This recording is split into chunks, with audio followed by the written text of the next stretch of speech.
നമ്മുടെ റംസാൻ ഒരുക്കങ്ങളിലെ പാർട്ട് 2 ആണ് ഇന്ന് കാണിക്കുന്നത്. നമ്മൾ ആദ്യം തന്നെ ജ്യൂസുകൾക്ക് വേണ്ടിയിട്ടുള്ള കാര്യങ്ങളൊക്കെ റെഡിയാക്കി വെച്ചിട്ടുണ്ടായിരുന്നു. ഇന്നിപ്പോൾ ഇഞ്ചി വെളുത്തുള്ളി പേസ്റ്റ് ആണ് കേട്ടോ റെഡിയാക്കി എടുക്കുന്നത്. നമുക്ക് ഒഴിച്ചുകൂടാൻ പറ്റാത്ത ഒന്നാണ് അല്ലേ ഇഞ്ചി വെളുത്തുള്ളി പേസ്റ്റ്. സ്നാക്കുകളിലായിട്ടായാലും അതുപോലെ തന്നെ കറികൾക്കും ഒക്കെ ഇഞ്ചി വെളുത്തുള്ളി പേസ്റ്റ് വേണം. അപ്പോൾ ഈ ഒരു രീതിയിൽ ചെയ്ത് വെക്കുകയാണെങ്കിൽ ഭയങ്കര യൂസ്ഫുൾ ആവും കേട്ടോ. നമുക്ക് റംസാനിന് മാത്രമല്ല എല്ലാത്ത സമയത്തും ഒരുപാട് യൂസ്ഫുൾ ആണ്.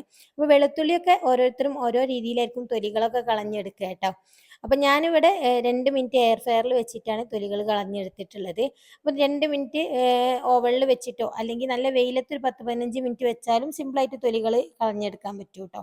അപ്പോൾ ഇങ്ങനെ തൊലികളൊക്കെ കളഞ്ഞെടുത്തിട്ട് നമ്മൾ ഇതേപോലെ പേസ്റ്റ് ആക്കി വെക്കുകയാണെങ്കിൽ നമുക്ക് സ്നാക്കുകളൊക്കെ ഉണ്ടാക്കുന്ന സമയത്ത് ഒരുപാട് യൂസ്ഫുൾ ആണ്.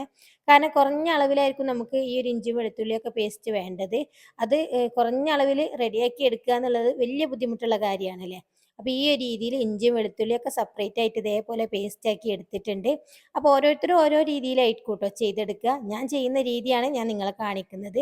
അപ്പോൾ ഇഞ്ചിയും വെളുത്തുള്ളിയും സെപ്പറേറ്റ് ചെയ്തതിന് ശേഷം ഞാൻ 2 ജാറുകളിലായിട്ട് മാറ്റുകയാണ് കേട്ടോ. ഗ്ലാസിൻ്റെ 2 ജാർ എടുത്തിട്ടുണ്ട്. ഇനി ഇതിൽ ഫില്ല് ചെയ്തെടുക്കുകയാണ്. ഇങ്ങനെ ആകുമ്പോൾ നമുക്ക് ഓരോ സ്നാക്കുകൾക്കും ഓരോ രീതിയിലാണ് അല്ലേ ഇഞ്ചി വെളുത്തുള്ളിയൊക്കെ ചേർക്കുക. ചിലതിൽ ഇഞ്ചി കൂടുതലായിരിക്കും, ചിലതിൽ വെളുത്തുള്ളി കൂടുതലായിരിക്കും. അങ്ങനെയാണ്. അങ്ങനെ ഈ രീതിയിൽ ചെയ്ത് വെക്കുകയാണെങ്കിൽ നമുക്ക് ഭയങ്കര യൂസ്ഫുൾ ആണ് കേട്ടോ.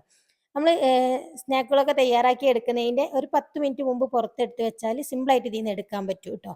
അപ്പോൾ നിങ്ങൾക്ക് യൂസ്ഫുൾ ആയിട്ടുണ്ടെങ്കിൽ നിങ്ങളൊന്ന് ലൈക്ക് ചെയ്യണം, ഷെയർ ചെയ്ത് കൊടുക്കാൻ മറക്കരുത്. അതുപോലെ തന്നെ വീഡിയോസുകളൊക്കെ ഇഷ്ടമാവുകയാണെങ്കിൽ ഒന്ന് കമൻറ്റ് ചെയ്യണേ.